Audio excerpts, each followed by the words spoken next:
Hello बच्चों, let's see the question. The question says which is the important site for the formation of glycoproteins and glycolipids in the eukaryotic cell. तो हमें बताना है कौन सी important site है out of these endoplasmic reticulum, peroxisomes, Golgi bodies and polysomes में जिसमें glycoprotein या glycolipid form होती है यूकेरियोटिक सेल में. तो सबसे पहले ऑप्शन में हमारे पास दिया गया है एंडोप्लाज्मिक रेटिकुलम. इसकी बात करें तो ये क्या है, ये यूकेरियोटिक सेल ऑर्गेनेली है जो कि कंप्लीट करती है post translation modification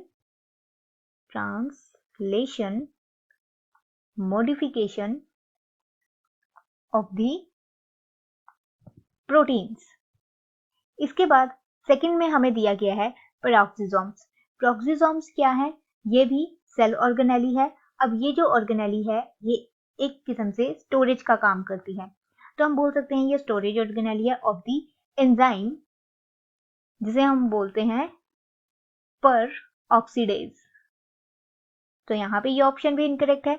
देन हमारे पास सी ऑप्शन में आता है गोल्जी बॉडीज या गोल्जी कॉम्प्लेक्स. तो गोल्जी ऑपरेटस जो है इसके मैनी फंक्शंस हैं. ये क्या क्या प्रोड्यूस करती है, ये प्रोड्यूस करती है material for the secretion purpose.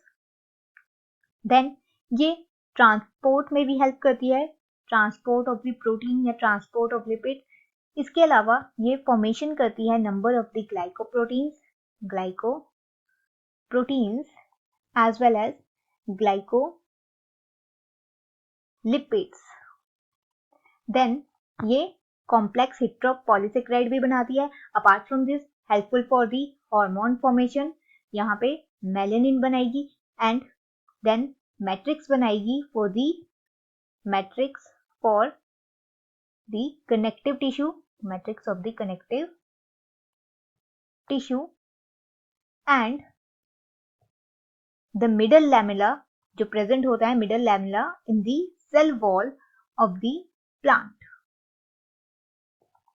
Then इसके अलावा गोल्जी बॉडी जो है एक्रोसोम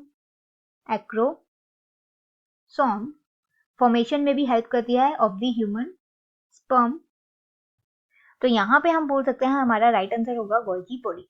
बात करेंगे रिमेनिंग ऑप्शन के बारे में जो है पॉलीजोम. तो पॉलीजोम जो है एक क्लस्टर ऑफ द राइबोसोम को हम बोलते हैं cluster of the ribosome polysome कहलाता है और ये यूज होता है for the translation process of the protein.